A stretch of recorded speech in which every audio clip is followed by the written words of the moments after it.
Bonjour, famille 3ABN. Je suis Jill Morriconi et nous vous souhaitons la bienvenue au 3BN Sabbath School Panel. Nous sommes au milieu de notre voyage à travers allusions, images et symboles. Comment étudier la prophétie biblique? Nous sommes à la leçon numéro 7, Fondement de la prophétie. Nous voulons vous encourager. Si vous voulez votre propre copie du guide d'études bibliques pour adultes, allez sur 3abnsabbathschoolpanel.com et vous pouvez le télécharger. Préparez-vous à étudier avec nous alors que nous parcourons la parole de Dieu.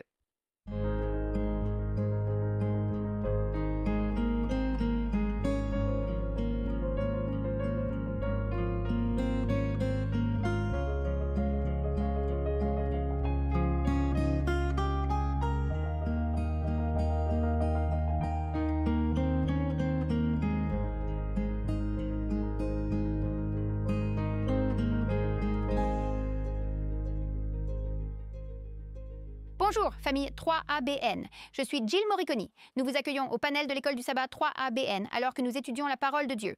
Nous sommes au milieu de notre trimestre sur les allusions, images, symboles. Comment étudier les prophéties bibliques? Et cette leçon est la leçon numéro 7, les fondements de la prophétie. Je tiens simplement à vous remercier infiniment de faire partie de la famille 3ABN Sabbath School Panel. Merci pour vos prières. Merci pour votre soutien financier. Parce que vous donnez, cela fait une différence afin que nous puissions continuer à vous apporter le panel 3ABN Sabbath School et d'autres programmes de 3ABN pour présenter ce message de l'Évangile au monde. À un monde perdu et mourant. Si vous souhaitez obtenir une copie de nos notes, vous pouvez visiter 3abnsabbathschoolpanel.com, cliquez sur l'onglet des petites notes en haut de cette page, inscrivez-vous et chaque semaine, nous vous enverrons nos notes afin d'améliorer votre étude de la parole de Dieu. À ma gauche, je veux vous présenter ma famille, votre famille ici. Daniel Perrin, je suis ravie que vous soyez ici. Merci. J'ai la leçon de lundi, qui est les deux chérubins. Oh, merveilleux. Au milieu, le pasteur James Rafferty. Je pense que mes leçons s'appuient sur les tiennes. Daniel, j'ai la leçon de mardi comme des charbons ardents. J'adore ça. Pasteur John Denzi. C'est une bénédiction d'être ici. J'ai mercredi, Dieu parmi son peuple. Amen. Et enfin, mais non des moindres, ma sœur en Jésus, Shelley Quinn. Et j'ai jeudi, la chute de Lucifer. Amen. Avant de continuer, nous voulons prier le Seigneur. Pasteur James, pourriez-vous prier pour nous? Père, encore une fois, nous voulons te remercier pour cette merveilleuse opportunité d'étudier ta parole. C'est si excitant et une telle bénédiction d'être dans la parole et d'être nourri par la parole. Et je prie simplement que le Saint-Esprit nous dirige et nous guide, non seulement nous, mais chacun de ceux qui regardent, Père. Remplis nos cœurs d'une vision de ta gloire, de ta bonté, de ton amour. Nous prions. Au nom de Jésus. Amen. Amen. Cette semaine est la leçon 7, Fondation pour la prophétie. Et vous pourriez penser, mais je pensais que nous étudions la prophétie tout du long de ce trimestre. La leçon numéro 1 portait sur les principes de l'étude de la prophétie biblique. La leçon 2, comment la Genèse, le livre de la Genèse, nous aide à comprendre l'Apocalypse. La leçon 3 portait entièrement sur le mariage dans l'Église et l'illustration du Christ et de son épouse, l'Église. Les leçons 4 et 5 concernaient les nations, partie 1 et partie 2. Et nous avons examiné la montée et la chute des nations et comment Dieu est toujours en charge et Dieu continue de tout orchestrer. Et à la fin, il établira son royaume qui durera pour toujours. La semaine dernière, nous avons examiné la compréhension du sacrifice et le rôle de Jésus, notre substitut, qui a pris notre place sur la croix, ainsi que notre grand prêtre. Et nous sommes passés à la toute fin dans le sanctuaire. Daniel a enseigné la leçon de jeudi la semaine dernière. Juste un peu dans le sanctuaire, ces scènes de la salle du trône d'Isaïe 6 et de l'Apocalypse 4 et 5. Et cette semaine, nous avançons davantage, pour ainsi dire, dans la salle du trône de Dieu. Nous explorons comment la race humaine se rapporte à un Dieu saint, comment le sacrifice du Christ nous restaure et nous rapproche du trône, comment Dieu prévoit de nous restaurer afin que nous puissions révéler sa gloire à un monde perdu et mourant, et comment nous pouvons devenir une race de pécheurs pardonnés et rachetés. Et je pense qu'à travers tout cela, nous découvrons que le caractère de Dieu est exposé à travers tout l'univers. Cette semaine est entièrement dédiée aux comparaisons et nous le verrons au fur et à mesure. Lisons notre verset à mémoriser qui se trouve dans Ésaïe 6. Pour mon jour de dimanche, nous allons en fait regarder en commençant par Ésaïe 6. Donc, vous pouvez simplement y aller. Ésaïe 6, verset 8. « J'entendis aussi la voix du Seigneur disant « Qui enverrai-je et qui ira pour nous ?» Alors, je répondis, « Me voici, envoie-moi. » Le cours de dimanche, c'est le titre, « Me voici, envoie-moi. » Et nous examinons en fait une comparaison entre l'appel d'Isaïe et le lancement du ministère public de Jésus. Maintenant, c'est une comparaison vraiment fascinante pour moi et je ne suis pas sûre de l'avoir beaucoup étudiée.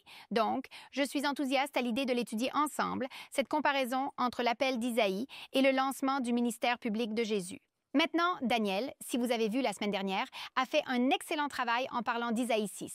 Prenons juste quelques points clés, puis nous allons lancer notre comparaison. Nous sommes dans Isaïe chapitre 6, verset 1. Et qu'Isaïe a vu l'année où le roi Osias est mort. Il a vu le Seigneur assis sur le trône, élevé et exalté. Il a eu une vision, pour ainsi dire, de la salle du trône même de Dieu. Et le pan de sa robe remplissait le temple. Au-dessus se tenait, quel est ce mot? Séraphin. Or, ce mot séraphin, nous allons l'étudier tout au long de la journée. Littéralement en hébreu, cela signifie être brûlant.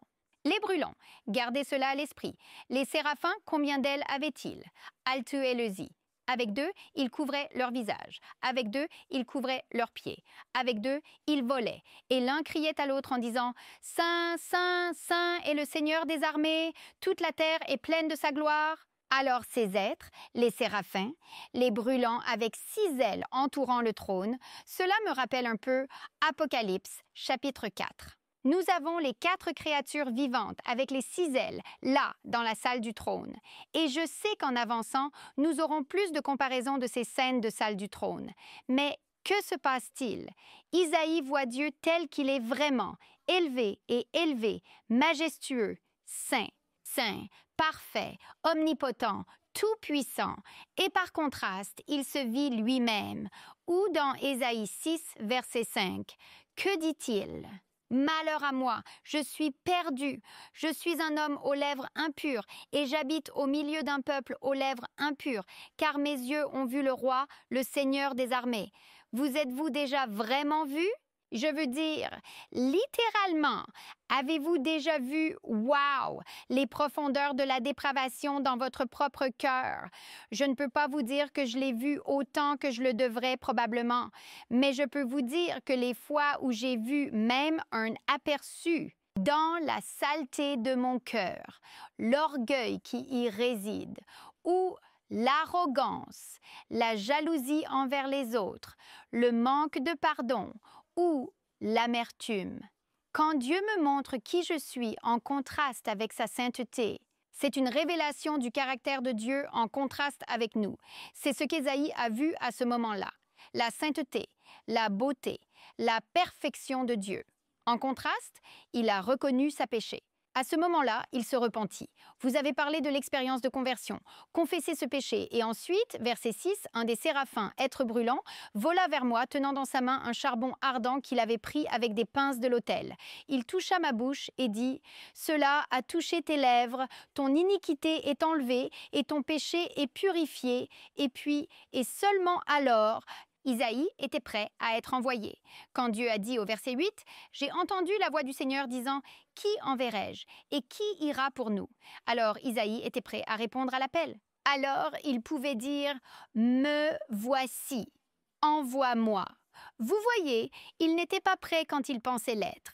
Il était prêt lorsqu'il a reconnu qui il était, et qui il était n'était rien en comparaison de Dieu. Et il était prêt après avoir été purifié et prêt à être envoyé. Examinons donc cette comparaison entre l'appel d'Isaïe et le lancement du ministère public de Jésus. Maintenant, nous avons examiné certaines comparaisons les semaines dernières et nous l'avons déjà dit, mais je pense qu'il est utile de le répéter, que toutes les comparaisons montreront leurs limites à un moment donné. Ce n'est donc pas un parallèle parfait. Cela ne va pas être un parallèle parfait. Nous remarquons simplement quelques similarités. La comparaison ne peut réellement aller que jusqu'à un certain point. Alors, regardons. La première comparaison que je vois 5 comparaisons. La première est l'implication céleste. Le ciel est impliqué dans les deux. Dans l'appel d'Isaïe, Isaïe a vu une vision dans la salle du trône, n'est-ce pas? Le ciel était intimement impliqué dans son appel là-bas. Dans le lancement du ministère de Jésus, le ciel était-il impliqué? Lors de son baptême, que s'est-il passé? Le ciel s'est ouvert. Nous avons entendu la voix de Dieu. Pas vous et moi, littéralement, mais là, la voix de Dieu disant « Voici, c'est mon Fils bien-aimé » et le Saint-Esprit descendant sur lui comme une colombe. Ainsi, dans les deux cas, il y a une implication céleste. Dans les deux cas, numéro 2, comparaison numéro 2, d'autres sont impliqués dans la préparation de la mission. Dans l'appel d'Isaïe, qui est impliqué? Les séraphins, les brûlants, étaient impliqués dans la préparation pour la mission. Qu'en est-il du lancement du ministère de Jésus? Qui était impliqué dans le lancement du ministère de Jésus?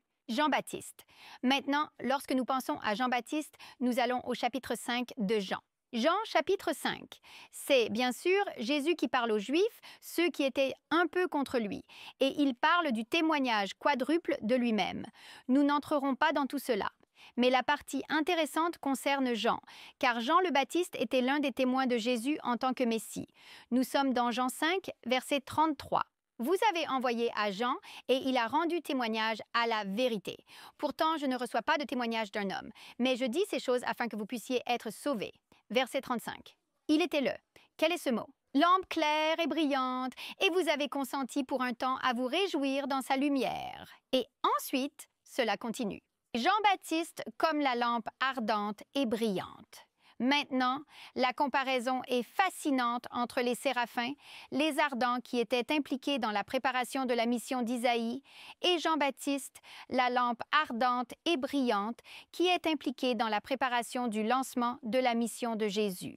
Jean-Baptiste a-t-il participé à la préparation de la mission de Jésus? Absolument. Nous le voyons dans Matthieu chapitre 3. Matthieu chapitre 3, verset 1. En ces jours-là, Jean-Baptiste vint prêcher dans le désert de Judée et dire « Repentez-vous, car le royaume des cieux est proche. » C'est de lui que le prophète Ésaïe a parlé, disant « La voix de celui qui crie dans le désert. Préparez le chemin du Seigneur, rendez ses sentiers droits. » Jean le Baptiste était impliqué dans la préparation du chemin du Seigneur. Il était impliqué dans la préparation de la mission de Jésus. Comparaison numéro 3. Les deux impliquaient le repentir. Isaïe, il s'est repenti, n'est-ce pas? Quand il a dit « Malheur à moi », il reconnaissait son péché et la lumière de qui Dieu est saint et élevé.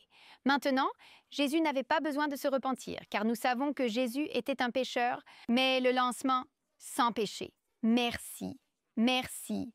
Jésus n'avait pas besoin de se repentir parce qu'il était sans péché. Mais lors du lancement de son ministère, Jean-Baptiste prêchait quoi?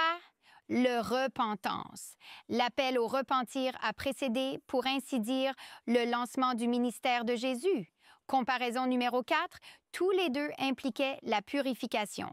Isaïe a été purifié par les charbons de l'autel. Le ministère de Jésus, c'était lui qui apportait la purification.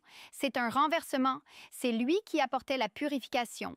Jean chapitre 1, verset 29, Jean-Baptiste parlant de Jésus, « Voici l'agneau de Dieu qui enlève le péché du monde. » Donc, Isaïe avait besoin de purification. Jésus a apporté la purification. Enfin, la 5e comparaison. Tous deux ont participé à l'envoi.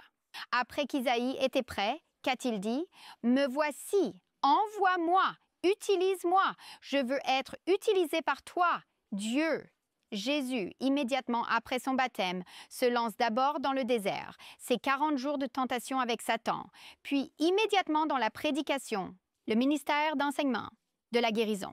Donc, j'aime cette comparaison pour vous et moi aujourd'hui. Dieu veut être impliqué. Nous pouvons nous repentir, nous pouvons nous préparer pour la mission et ensuite, nous pouvons être envoyés. Amen. Merci, Jill. Ce concept de la brûlante luminosité va certainement jouer un rôle dans la leçon de lundi. Je m'appelle Daniel Perrine et j'ai la leçon de lundi qui est les deux chérubins. Je veux que vous vous mettiez à la place d'Adam et Ève dans le jardin d'Éden quand le péché est entré dans le monde par leur choix. Le péché a tout changé. Maintenant, bien sûr, alors que vous regardiez autour de vous, vous pouviez voir les mêmes papillons voler, et les arbres et les fleurs et les choses que Dieu a créées. Cela semblait toujours très similaire, mais Adam et Ève pouvaient dire que tout avait changé. Immédiatement, ils savaient qu'ils étaient nus. En d'autres termes, sans vêtements. Ils avaient autrefois été vêtus de la justice de Dieu, et cela les couvrait complètement et illuminait tout. Je vais mettre dans les notes que, si vous vous abonnez, vous les aurez, quelques textes bibliques sur ce brillant vêtement, sur les robes de lumière, là, quelques textes bibliques. Mais je veux juste partager avec vous une déclaration du livre « Fil de Dieu » par Ellen White, page 25. Il dit « La lumière claire et parfaite qui les entourait jusqu'à présent avait illuminé tout ce qu'ils approchaient. Alors imaginez cela, tout ce qu'ils approchent, cette lumière du caractère de Dieu brille dessus. Mais privés de cette lumière céleste, la postérité d'Adam, c'est nous, ne pouvait plus discerner le caractère de Dieu dans ses œuvres créées. Désormais, au lieu d'une plus grande lumière, instant après instant du caractère de Dieu, ils voyaient les ténèbres devant eux.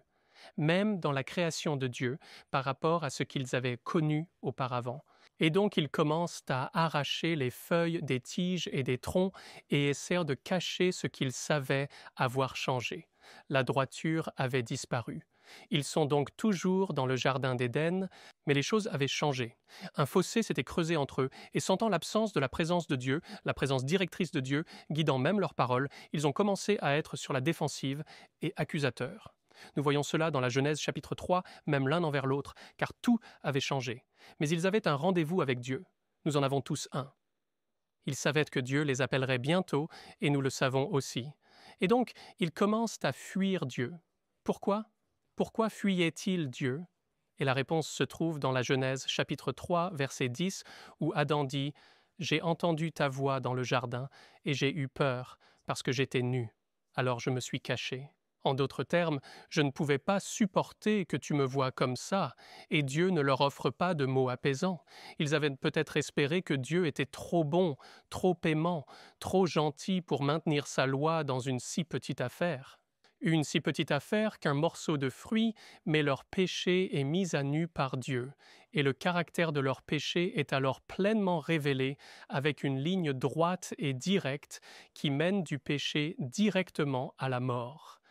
Un ange se tenait là, observant et apprenant également alors qu'un symbole est révélé, un symbole qui pour l'éternité s'ancrera dans le cœur.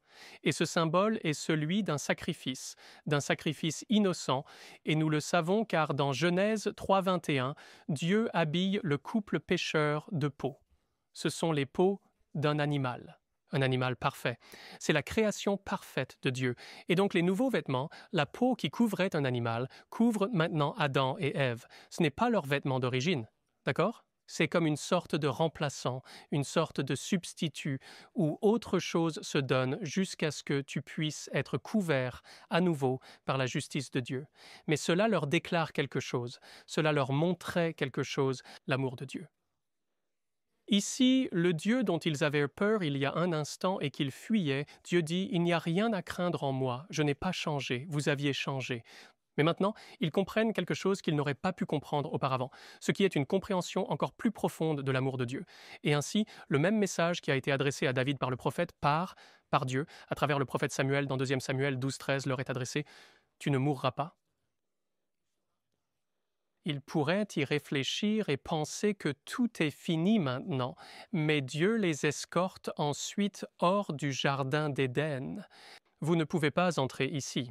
Votre caractère n'est pas adapté à cet endroit. Vous ne pouvez pas participer à l'arbre de vie. Vous pouvez regarder de l'extérieur, mais vous ne pouvez pas entrer. Ce n'est plus pour vous. La maison que vous aviez construite à partir des branches et rameaux que vous aviez façonnés en un lieu où habiter, ce n'est pas pour vous. L'endroit où vous communiquiez avec Dieu et écoutiez les anges, vous ne pouvez plus y entrer. Alors qu'est-ce qui va les empêcher d'entrer? Qu'est-ce qui va les empêcher d'entrer dans ce jardin? Genèse chapitre 3, verset 24 dit « Il chassa donc l'homme et il plaça des chérubins. Maintenant, les séraphins sont les brûlants. Les chérubins sont une classe différente ou un groupe différent d'anges, les ministres de Dieu, les messagers. Il plaça les chérubins à l'est du jardin d'Éden et une épée flamboyante qui tournait dans tous les sens pour garder le chemin de l'arbre de vie. Maintenant, tu es Adam et Ève. Où vas-tu rester à ce stade? Vas-tu être comme Caïn et son exemple qui s'est éloigné de la présence du Seigneur? Ou vas-tu t'approcher au plus près et rester près de ces chérubins? Parce qu'après tout, qu'ont les chérubins avec eux? Cette épée. Et cela pourrait être si, en tout cas, l'épée brille d'éclat. C'est ce qu'ils ont perdu. C'est ce dont ils ont besoin, c'est ce qu'ils veulent. Ces anges, parfaits dans toute leur splendeur. Ce n'est pas leur splendeur, c'est la splendeur de la justice du Christ, de la gloire de Dieu. Ils viennent à la lisière du jardin. Ils n'ont pas pu... Adam et Ève ne pouvaient pas entrer dans le jardin, mais Dieu amène sa gloire jusqu'à la lisière où ils peuvent continuer à le rencontrer. Ce Dieu qui les aimait suffisamment pour donner cette image, ce symbole du sacrifice. Et je crois que c'était un agneau, bien que la Bible ne dise pas que c'était un agneau à cet endroit-là. Ces chérubins ne sont pas seulement des agents de sécurité tenant un poste de garde. Écoutez comment la Bible continue de parler d'eux dans Exode 25, verset 22, où il dit « Où Moïse a reçu des instructions sur la construction du sanctuaire, et l'arche de l'Alliance est maintenant décrite, et il dit « Et là, je te rencontrerai ». C'est au-dessus du propitiatoire de l'arche de l'Alliance, et je te parlerai d'au-dessus du propitiatoire d'entre les deux chérubins qui sont sur l'arche du témoignage. Dans Exode 26, verset 31, il y a un voile qui est entre le lieu saint et le lieu très saint, et dessus sont brodés en fil d'or des chérubins. Ézéchias prie dans 2e livre des Rois 19-15. Il dit « Ô Seigneur, Dieu d'Israël, toi qui sièges entre les chérubins ». Il y a d'autres endroits qui ont la même description. Première, Épître à Timothée 6,16 parle de Dieu comme celui qui seul possède l'immortalité, habitant dans une lumière inaccessible. Donc ici, vous avez cette lumière avec les chérubins apportés au bord du jardin. Et cela me rappelle beaucoup Ézéchiel chapitre 1, où le peuple de Dieu, beaucoup d'entre eux, ont été envoyés en exil, et alors Ézéchiel voit le trône de Dieu sur des roues devenir mobile. Comme si Dieu disait « Tu ne peux pas venir en ma présence à cause de ton péché, de ton injustice. Mais Dieu permet quand même à sa justice de se mouvoir pour venir à l'endroit où ils peuvent avoir accès. » Qu'est-ce que tout cela signifie pour la prophétie biblique? Hébreux chapitre 1, verset 14 dit « Ne sont-ils pas, parlant des anges, tous des esprits au service de Dieu, envoyés pour servir ceux qui doivent hériter du salut?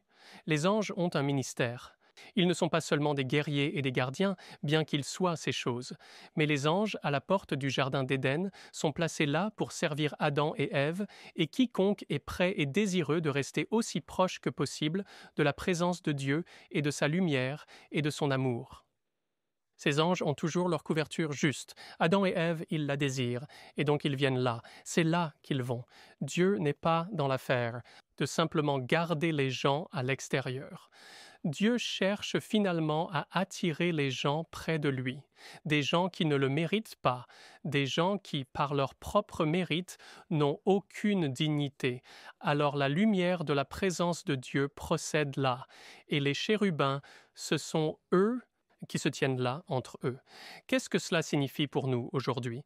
Nous avons des anges qui nous sont envoyés. La Bible nous le dit clairement. Les anges sont envoyés comme ministres pour nous et nous avons le privilège de la prière de venir dans la présence de Dieu.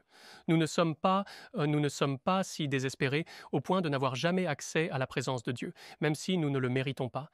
Dieu nous a donné un moyen d'accéder à l'arbre de vie, pas l'arbre de vie littéral, physique, mais la justice soutenante du Christ.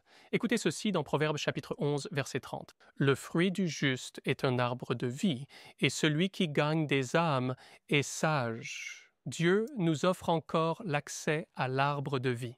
Je veux terminer ici avec une déclaration du livre Adventist Home par Ellen White. C'est à la page 424, paragraphe 1. « Ceux avec qui Christ habite seront entourés. » D'accord, cela parle au présent ici. Ceux avec qui Christ habite seront entourés d'une atmosphère divine. Leurs robes blanches de pureté seront parfumées du parfum du jardin du Seigneur. Leurs visages reflèteront la lumière de son visage, illuminant le chemin pour les pieds chancelants et fatigués. Vous voyez, Dieu veut que vous, même aujourd'hui, ayez accès à sa présence, et il envoie ces deux chérubins où nous pouvons rencontrer Dieu. Dieu envoie des anges pour marcher à nos côtés et nous servir. Quelle bénédiction c'est! Amen. Louez le Seigneur pour sa présence qu'il nous accorde. Nous allons faire une courte pause pour un moment de mission 3BN. Nous reviendrons tout de suite. Bonjour, je suis Greg Morricone. Je suis tellement content que vous m'ayez rejoint pour un moment de mission de 3ABN. Herschel n'a pas eu une vie facile. En fait, il n'a trouvé le Seigneur que lorsqu'il avait 70 ans en regardant une émission télévisée religieuse. Après la fin de cette série d'émissions, Herschel a commencé à zapper et a trouvé 3ABN. Il a découvert que les sermons étaient basés sur la Bible et il a été captivé parce que tout ce que vous entendiez était soutenu par les Écritures. Bientôt, il ressentit un fort désir d'être baptisé. Alors, il en parla avec son pasteur local de l'Église adventiste du 7e jour, expliquant qu'il ne pouvait pas assister au service régulier. « Honnêtement, je le ferais si je pouvais, » dit-il. Cependant, je ne peux tout simplement pas supporter d'être autour de tant de gens. Je suis donc reconnaissant que Dieu dise « Ma grâce te suffit, car ma force s'accomplit dans la faiblesse. Je vis avec ce que j'ai, je fais de mon mieux, et je regarde 3 ABN tous les jours. » Herschel partage ce qu'il apprend avec son fils et sa belle-fille lorsqu'ils viennent chez lui pour une étude biblique chaque sabbat. « J'étais une âme perdue pendant 70 ans, dit-il, mais je me suis enfin réveillé et j'ai vu la lumière. Ce premier programme a ouvert la porte pour moi, mais 3 ABN a ouvert ses portes en grand. Oui, Dieu cherche ses brebis perdues, et quand elles entendent sa voix, elles le suivent. Rejoignez-moi la prochaine fois sur 3 ABN Mission Moment. Bienvenue à nouveau dans notre étude sur les fondements de la prophétie. Et nous passons la parole au pasteur James. Merci, Jill. Merci, Daniel. Nous allons simplement continuer avec le même thème. Nous sommes dans la leçon de mardi qui s'intitule « Comme des charbons ardents ». Le guide d'étude dit « Les chérubins, soit comme êtres vivants, soit comme symbole d'ordure, apparaissent partout dans l'Ancien Testament. Ils sont souvent représentés comme se tenant immédiatement à côté du trône de Dieu. » N'oubliez pas cette phrase. Nous allons y revenir dans un moment. Rayonnant sa gloire à l'univers. Les chérubins sont également brodés dans le rideau devant le Saint des Saints, Exode chapitre 26, verset 1. Dans le livre des Psaumes, le pouvoir suprême de Dieu sur la création est poétiquement représenté comme étant transporté dans les airs par des chérubins. Psaume 18, verset 10. Dieu a ordonné que l'arche de l'Alliance soit surmontée de 2 chérubins en or massif avec des ailes s'étendant l'une vers l'autre. Ensuite, le trimestre continue en disant « Lisez Ézéchiel. Quelle similitude voyez-vous entre ce passage et les scènes décrites dans Isaïe chapitre 6, 1 à 6 ?» et Apocalypse chapitre 4, versets 1 à 11. Et bien sûr, ce que nous voyons là, ce sont ces chérubins, ces séraphins, ces anges, très similaires en apparence dans Ézéchiel chapitre 1 et Ézéchiel chapitre 10, et dans Ésaïe chapitre 6 et dans Apocalypse chapitre 4. Dans l'Apocalypse chapitre 4, il y a cependant une différence majeure. Dans l'Apocalypse chapitre 4, devant le trône, vous avez non seulement ces chérubins ou séraphins ou anges, mais vous avez aussi ce qui est décrit comme 24 anciens. Maintenant, c'est une nouvelle représentation dans le livre de l'Apocalypse. Vous ne trouvez pas les 24 anciens dans Ézéchiel chapitre 1 ou Ézéchiel chapitre 10 ou Isaïe chapitre 6 ou Daniel chapitre 7, où il y a des milliers et des dizaines de milliers d'anges. Vous ne trouvez les 24 anciens que dans le livre de l'Apocalypse, le dernier livre de la Bible. Et la raison en est que ces anciens sont là uniquement à cause de l'agneau qui se tient au milieu du trône, égorgé au milieu du trône. Apocalypse chapitre 5. En fait, Apocalypse chapitre 5 explique comment les anciens sont arrivés là. Les anciens qui ont des robes promettues à ceux qui vainquent dans les 7 églises, des robes blanches qui leur sont finalement rendues, les anciens qui ont des couronnes promettues à ceux dans les 7 églises et les anciens qui sont assis sur des trônes, pas à côté du trône, pas près du trône, mais Jésus dit « Vous vous assiérez avec moi sur mon trône ». Tu vois, Dieu a l'intention que le plan de salut avance de telle manière que son but pour l'humanité, créé pour un peu de temps inférieur aux anges, ne soit pas perturbé. En d'autres termes, Dieu nous restaurera à son objectif original. Nous allons en fait remplacer les anges au ciel.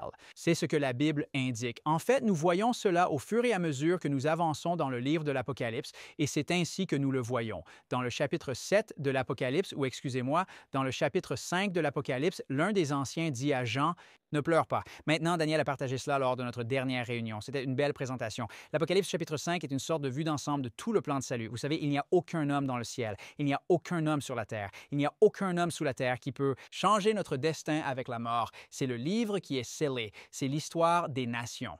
Et aucun homme n'est digne, c'est-à-dire Enoch ou Élie qui ont été translatés sans voir la mort, aucun homme au ciel et aucun homme sous la terre, c'est-à-dire ceux qui sont morts comme Daniel qui était si parfait que ses ennemis ne pouvaient pas trouver de défaut chez lui, et aucun homme sur la terre, ni pape, ni président, ni aucun homme n'est assez saint ou juste pour altérer notre destinée avec la mort. La seule personne qui pouvait altérer notre destinée avec la mort était Jésus. Le lion de la tribu de Juda, il est capable de prendre le livre. Alors, un des anciens s'approche de lui, pas un des anges, un des anciens s'approche de Jean et lui dit, « Jean, ne pleure pas.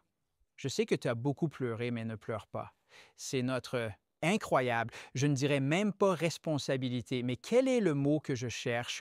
Honneur, privilège. Nous, en tant qu'êtres humains, avons désormais le privilège de jouer le rôle aux côtés des anges, d'introduire les gens à cette belle image du plan de salut. Nous pouvons aller vers les gens, les tapoter sur l'épaule et dire « Ne pleure pas, je sais que tu as perdu un être cher. Ne pleure pas, je sais que tu as l'impression d'être submergé par les pertes économiques dans ta vie. Ne pleure pas, je sais que tu as l'impression que cette dépendance à la drogue est trop forte pour toi. Ne pleure pas. Voici le lion de la tribu de Juda, la racine de David. Il a triomphé là où nous avons échoué. Nous sommes capables d'intervenir avec les anges et de servir. C'est pourquoi, quand Ésaïe fut purifié, il dit, quand il a entendu la voix, « Qui ira pour moi? » Vous savez, normalement, Dieu envoie ses anges. Dieu a envoyé son ange à Daniel dans le chapitre 9 de Daniel. J'ai été envoyé rapidement pour voler vers toi. Mais il y a des moments où Dieu envoie en réalité des êtres humains. En fait, nous voyons cela clairement, cette transition s'opérer clairement quand nous arrivons au chapitre 14 de l'Apocalypse. Parce que dans l'Apocalypse chapitre 14, le peuple de Dieu est assis dans les lieux célestes en Jésus-Christ. Ils sont sur le mont Sion par la foi spirituellement. Éphésiens dit « assis avec Christ » et ils suivent l'agneau partout où il va, pas seulement là-bas, mais ici. Et parce qu'ils font cela, ils sont eux-mêmes comparés à un ange volant au milieu du ciel, portant l'Évangile éternel pour le prêcher à ceux qui habitent sur la terre, à chaque nation, tribu, langue et peuple. Alors, quel est le travail du peuple de Dieu par rapport à ces anges? Oui, c'est incroyable quand on pense au travail de ces 4 créatures vivantes. Regardons juste quelques versets. Les 4 créatures vivantes se trouvent dans l'Apocalypse, chapitre 4, versets 6 à 9, chapitre 5, versets 6 à 14, chapitre 6, versets 1 à 8, chapitre 7, verset 11, chapitre 14, verset 3, chapitre 15, verset 7 et chapitre 19, verset 4. Et les textes qui décrivent ces créatures n'indiquent pas qu'elles sont figuratives, mais qu'elles sont réelles. Ce sont des êtres réels. Ce sont 4 des créatures vivantes, des êtres littéraux qui sont des êtres angéliques ou des chérubins. Maintenant, cela est clairement indiqué par leur proximité immédiate au trône de Dieu. Ézéchiel 1:12 à 20 suggère qu'ils sont en mouvement constant autour du trône. Maintenant encore, en lisant ces textes, nous devons réfléchir à ce que Dieu a voulu pour nous, mouvement constant autour du trône de Dieu, suivant l'agneau partout où il va. Maintenant, leur description, la description de ces êtres dans la Bible, les montre couvrant leurs yeux, n'est-ce pas?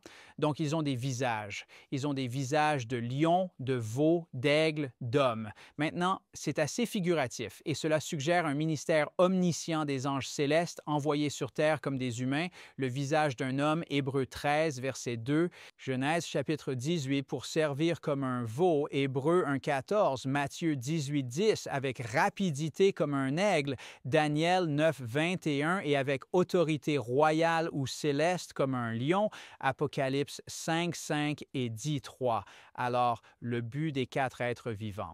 Cela a aussi à voir avec la déclaration de la sainteté de Dieu et la direction de l'adoration et de la louange de Dieu. Ils sont également impliqués d'une certaine manière dans la justice de Dieu. Ce pouvoir est à nouveau visible dans le chapitre 15, verset 7 de l'Apocalypse lorsque l'un des 4 déclenche les 7 dernières plaies de la colère de Dieu sur l'humanité. Maintenant, les 4 créatures vivantes sont également très similaires, sinon les mêmes êtres que ceux dans Ézéchiel chapitre 10, versets 2, 14 et 20 et Ésaïe chapitre 6, versets 1 à 3. Alors, ils sont au nombre de 4 remplis d'yeux ayant des visages comme les êtres dans Ézéchiel chapitre 1, verset 10, avec 6 ailes, Isaïe chapitre 6, verset 2, et ils offrent un culte comme les êtres dans Isaïe chapitre 6, verset 3, disant « Saint, Saint, Saint est le Seigneur ». Pourtant, le chiffre 4 est en fait symbolique. Ce n'est pas littéral parce que les êtres angéliques du paradis sont des milliers de milliers et 10 000 fois 10 000, n'est-ce pas?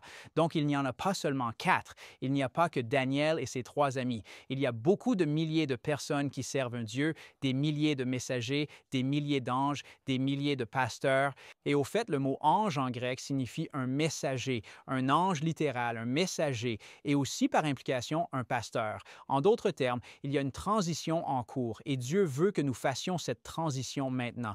Dieu veut que nous, êtres humains, venions sur cette terre pour être remplis de son esprit et aller vers les gens de cette terre, pas seulement en tant qu'humains, mais en venant servir comme l'image semblable à un veau avec une rapidité rapide, s'envolant comme les 3 messages angéliques de l'Apocalypse chapitre 14, verset 6, et avec autorité, avec l'autorité de Dieu.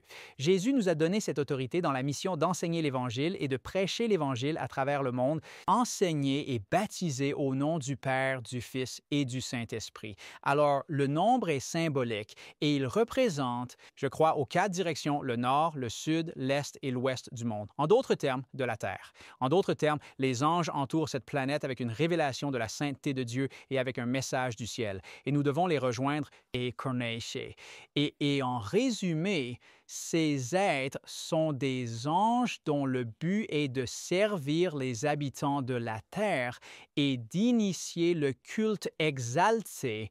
Ce sont les mêmes êtres mentionnés dans le livre d'Ézéchiel chapitre 10 et le livre d'Isaïe chapitre 6, versets 1 à 3. Ils participent d'une certaine manière à la justice divine de Dieu ainsi qu'à son œuvre continue de ministère envers toute l'humanité. Et nous devons nous unir. Avec ces anges dans ce ministère pour l'humanité, nous devons être comme Isaïe en disant à Dieu « Purifie-moi et je suis prêt à être envoyé et à donner un message à tous les habitants de la terre, le message de l'Évangile éternel de Jésus-Christ. » Je suis heureux que vos notes sont disponibles. C'était très beau. Amen. Amen. Nous en sommes maintenant à la partie de mercredi de la leçon « Dieu parmi son peuple ». Quelle pensée magnifique! Dieu parmi son peuple. Lorsque vous regardez dans le livre de l'Exode, Dieu vous donne une image de sa présence avec le peuple d'Israël. Exode chapitre 13, versets 21 et 22, il dit « Et le Seigneur allait devant eux le jour dans une colonne de nuée pour les guider. La manière est de nuit dans une colonne de feu pour leur donner de la lumière pour aller de jour et de nuit. » Remarquez maintenant le verset suivant. Il n'a pas enlevé la colonne de nuages de jour, ni la colonne de feu de nuit de devant le peuple. Ainsi, il était toujours avec eux. Une merveilleuse image de Dieu, un Dieu aimant, notre Père céleste qui, bien sûr, fait la même chose avec nous. Nous ne voyons pas la colonne de nuée, nous ne voyons pas le feu la nuit, mais nous sommes assurés qu'il est avec nous. Louez le Seigneur pour cela. Maintenant, dans l'organisation du camp du peuple d'Israël, Dieu a donné des instructions spécifiques. Allons dans le livre des Nombres, chapitre 2, Nombres, chapitre 2, et nous commencerons à lire au verset 1. « Et le Seigneur parla à Moïse et à Aaron en disant, « Chacun des enfants d'Israël campera sous sa propre bannière à côté de l'emblème, des emblèmes de la maison de son Père. Ils camperont à une certaine distance du tabernacle de réunion. » Ceci est un message du Seigneur, l'organisation de la façon dont les tribus devaient être autour du sanctuaire, autour du tabernacle, là, dans le désert. Dieu est celui qui s'en charge. Sinon, vous auriez peut-être eu « Non, je veux être ici. Non, je veux être ici. » Probablement en train de se plaindre et de se quereller, mais Dieu a donné les instructions et les gens devaient les suivre. Remarquez maintenant qu'il dit « à une certaine distance du tabernacle de la rencontre ». Nous devons comprendre que le Seigneur est un Dieu révérencieux. Nous devons être révérencieux envers lui. Une distance respectueuse, appelons cela, du tabernacle. C'est là qu'ils étaient censés être. Numéro, chapitre 2, verset 3. Voici les instructions. Du côté est, vers le lever du soleil, ceux de l'étendard des forces avec Juda camperont selon leur famille et leur nation. Le fils d'Aminadab sera le chef des enfants de Juda. Ainsi, Juda a reçu la prééminence dans le sens d'être du côté est, et quand ils prenaient le camp, Juda devait avancer avec eux. Et donc, Juda serait à l'avant. Nombres, chapitre 2, verset 10. Au côté sud sera la bannière des forces avec Ruben selon leurs armées, et le chef des enfants de Ruben sera Élitsur, fils de Chédéur. Nombres, chapitre 2, verset 18. Du côté ouest sera l'étendard des forces d'Éphraïm selon leurs armées, et le chef des enfants d'Éphraïm sera Élishama, fils d'Amihud. Je ne suis pas sûr de la prononciation, mais Amihud. Nombre 2, verset 25. La bannière des forces avec Dan sera du côté nord selon leur famille, et le chef des enfants de Dan sera Ahiézer, le fils d'Aminishadai. Maintenant, et ceci était l'arrangement, 4 côtés et bien sûr 3 de chaque côté. Et remarquez ce que dit la leçon. Remarquez que chaque tribu dominante arborait sa propre bannière ou drapeau spécial pour indiquer qui elle était, bien que les Écritures ne soient pas explicites en décrivant ce qui était. Sur chaque drapeau, il y a une tradition intéressante, vaguement basée sur les caractéristiques tribales décrites dans Genèse, chapitre 49 et Deutéronome 33. Et c'est ce que la leçon met en évidence, qui attribue l'un des 4 visages de chacun des 4 points cardinaux.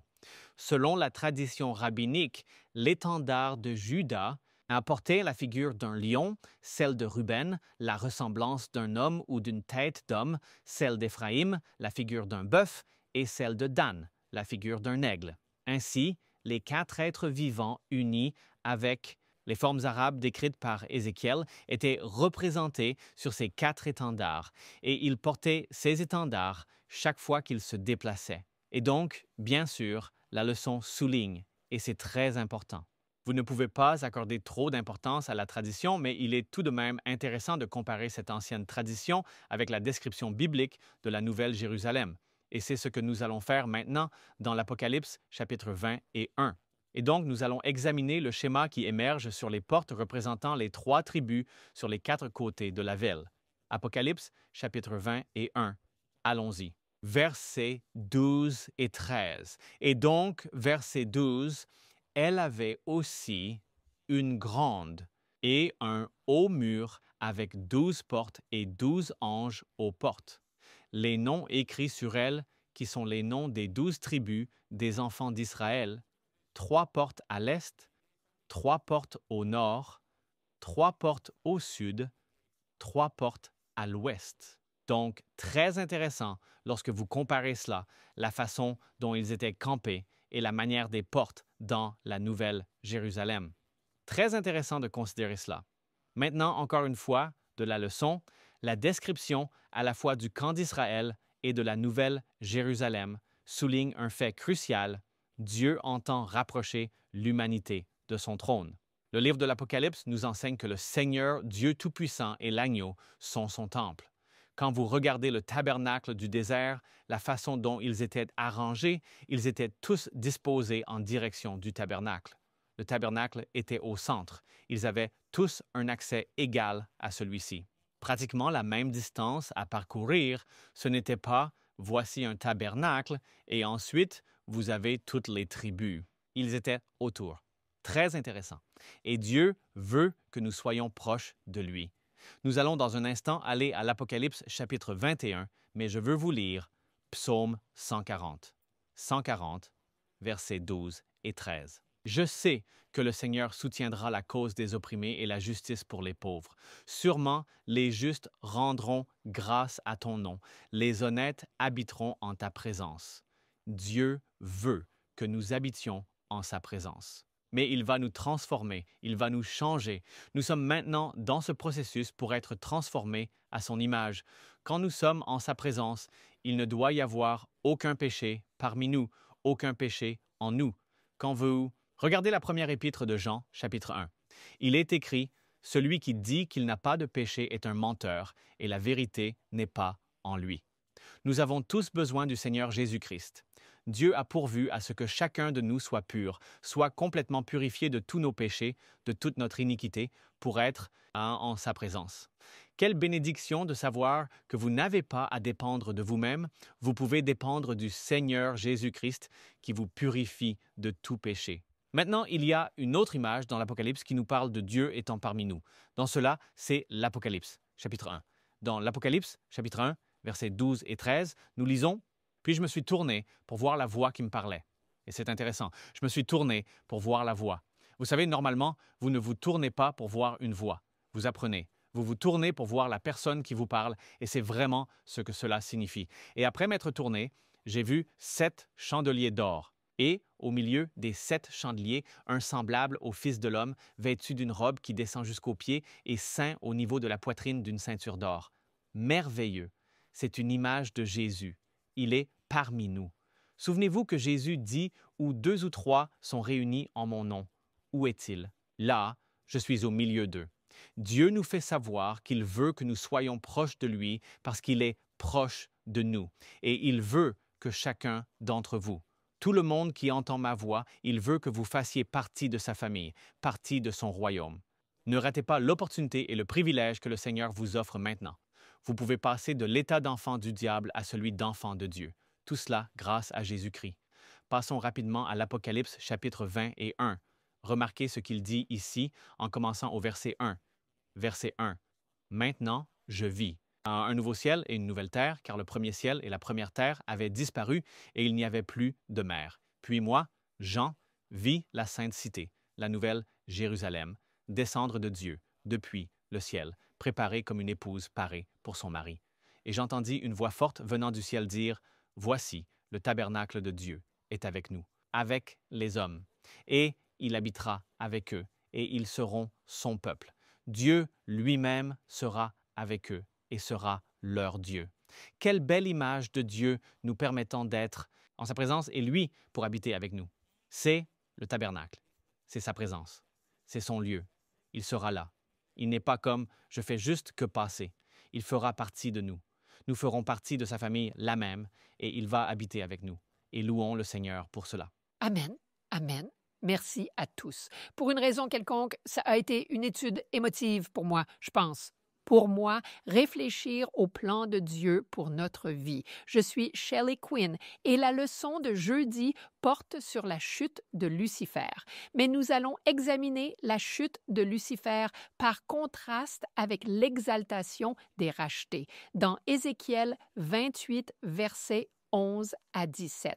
Vous savez, les gens me demandent toujours, eh bien, pourquoi Dieu créerait-il Satan? Pourquoi Dieu créerait-il le mal? Il ne l'a pas fait. Dieu décrit qu'en créant Lucifer, il dit que Lucifer avait le sceau de la perfection, plein de sagesse, parfait en beauté, couvert de toutes les pierres précieuses. Et il lui dit dans Ézéchiel 28, 13, « Tu étais dans le jardin de Dieu. » Maintenant, c'est intéressant. Si vous regardez Apocalypse 12, verset 9, où il parle du grand dragon, le serpent ancien, appelé le diable et Satan, nous voyons que ces deux références affirment, vous savez, les gens disent, eh bien, comment savez-vous que le serpent était Satan? C'est évident dans le jardin d'Éden, le serpent en réalité. Satan a possédé le serpent, a utilisé le serpent comme médium pour tromper Ève. Oh, comment dirions-nous contraindre Adam? Mais dans Ézéchiel 28, verset 14, Dieu dit de Lucifer qu'il était le chérubin oint qui couvre. Ainsi, Lucifer avait une position élevée. Il était l'un des deux quand nous regardons l'arche de l'Alliance et les deux chérubins couvrant le trône, Lucifer était juste là, au trône de Dieu, et Dieu lui a dit « Je t'ai établi. Tu étais sur la montagne sainte avec moi, comme le dit Ézéchiel 28, 15. Tu étais parfait dans tes voies depuis le jour où tu as été créé, jusqu'à ce que l'iniquité soit trouvée en toi par l'abondance de ton commerce. » Ce mot est trafic, c'est dire des mensonges. Tu es devenu rempli de violence et tu as péché. C'est pourquoi je t'ai chassé comme une chose profane de la montagne de Dieu. Maintenant, remarquez cela. Lucifer est chassé de la montagne et nous allons faire un contraste dans une minute. Je t'ai détruit, ô chérubin protecteur, du milieu des pierres ardentes. Ton cœur s'est enorgueilli à cause de ta beauté. Tu as corrompu ta sagesse à cause de ton éclat et je t'ai jeté à terre. D'accord. Maintenant, si vous regardez Ézéchiel 28 et aussi la description dans Isaïe 14, nous allons commencer avec le verset 12. Voici une autre description de Lucifer et nous commençons à voir ce qui s'est passé. Isaïe 14, 12. Comment es-tu tombé du ciel, ô Lucifer, fils de l'aurore? Souviens-toi quand Jésus a dit « J'ai vu Satan tomber du ciel comme un éclair. Comment es-tu abattu à terre, toi qui as affaibli les nations? » Verset 13, « Car tu as dit dans ton cœur, « Voici le problème de Lucifer. Il est exalté. Il commence à penser « Ah, je sais mieux que Dieu. Je veux être comme Dieu. » Écoutez ceci. Tu as dit dans ton cœur, je monterai aux cieux. Il dit, j'élèverai mon trône au-dessus des étoiles de Dieu. Je m'assiérai aussi sur la montagne de l'assemblée aux extrémités du nord. Je monterai au-dessus des hauteurs des nuages. Je serai comme le Très-Haut. Dieu a créé un être angélique parfait, un esprit ministre, et il avait de l'intelligence et du libre arbitre, une position exaltée comme chérubin protecteur. Que s'est-il passé avec Satan? L'orgueil est le péché originel. Vraiment, si vous y réfléchissez, Satan est devenu orgueilleux. Oh, s'il vous plaît, écoutez-moi. Si jamais vous vous sentez comme il y a de l'orgueil qui monte dans votre cœur. Comment le savez-vous?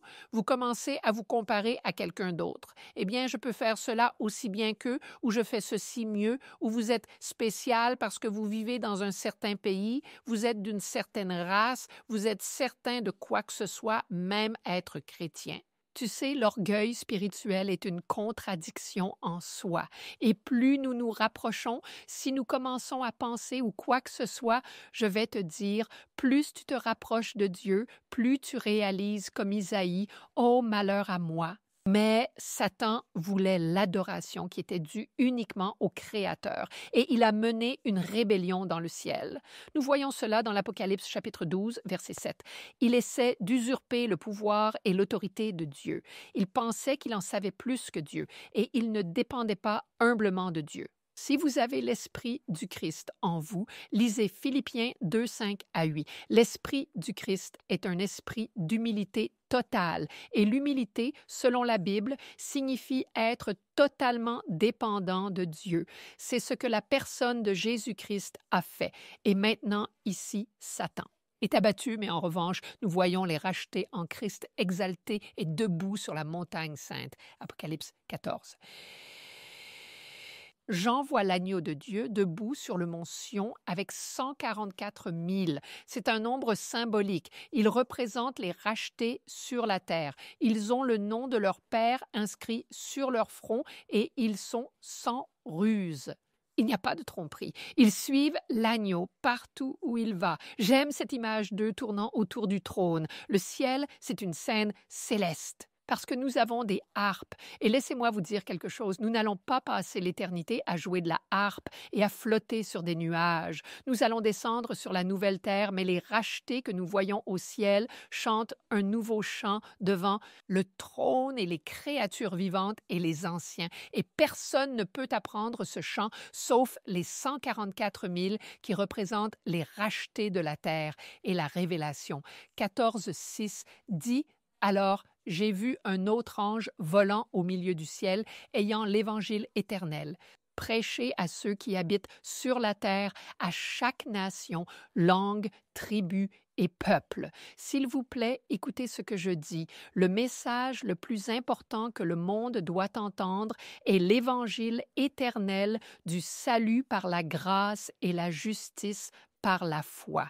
Que les avertissements des 3 anges ne signifient rien si quelqu'un ne réalise pas que ce dont il a besoin, quelle est une relation personnel avec Jésus, s'ils ne comprennent pas qu'il est l'agneau immolé depuis la fondation du monde et que son grand échange est qu'il a pris notre péché et nous offre sa justice, alors l'alliance éternelle est si elle ne leur est pas connue. Les avertissements n'ont aucun sens. Maintenant, examinons ces avertissements. Apocalypse 14, 7 à 12.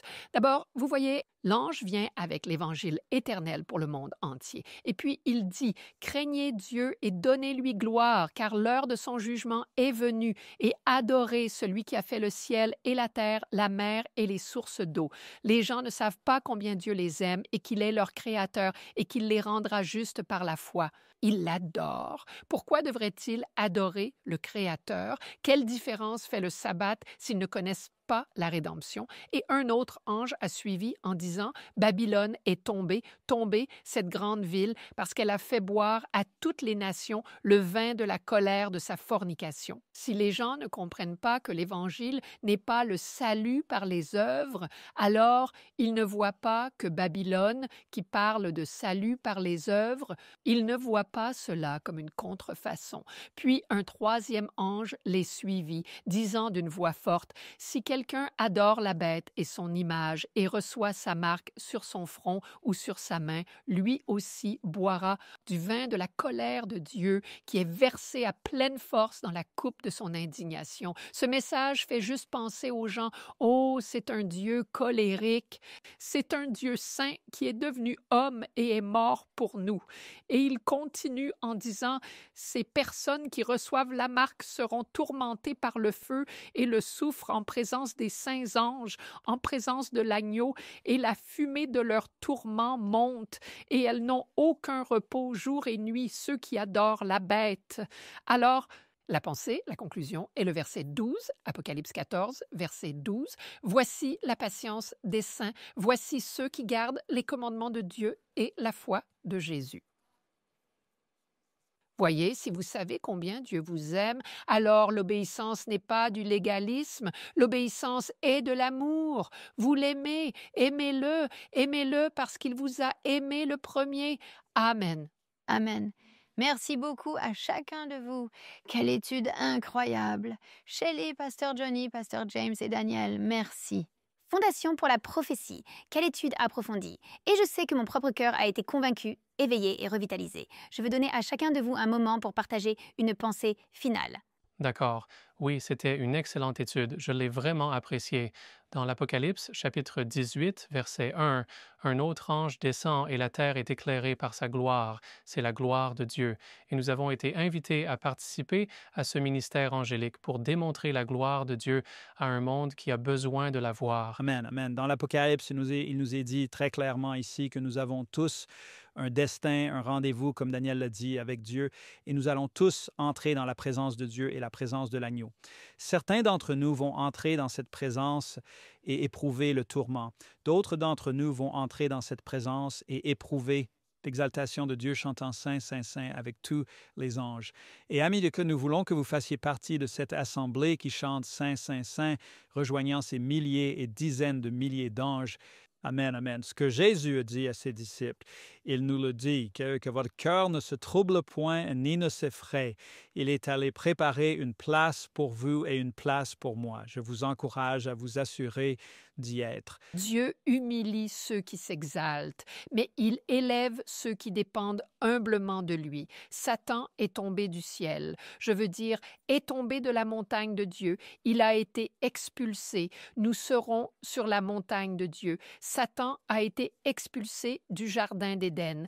À la fin, Dieu va restaurer le jardin et nous y serons. Amen. J'adore ça. Je vais conclure avec ce verset de l'Apocalypse, chapitre 20 et 1, verset 8. J'ai entendu une voix forte venant du ciel disant « Voici le tabernacle, la présence de Dieu est avec les hommes, et il habitera avec eux, et ils seront son peuple. Dieu lui-même sera avec eux et sera leur Dieu. Quelle belle image d'Éden restaurée. Dieu désire habiter avec nous, avec vous, avec chacun de nous en tant que son peuple. Alors le choix nous appartient. L'amour ne force jamais.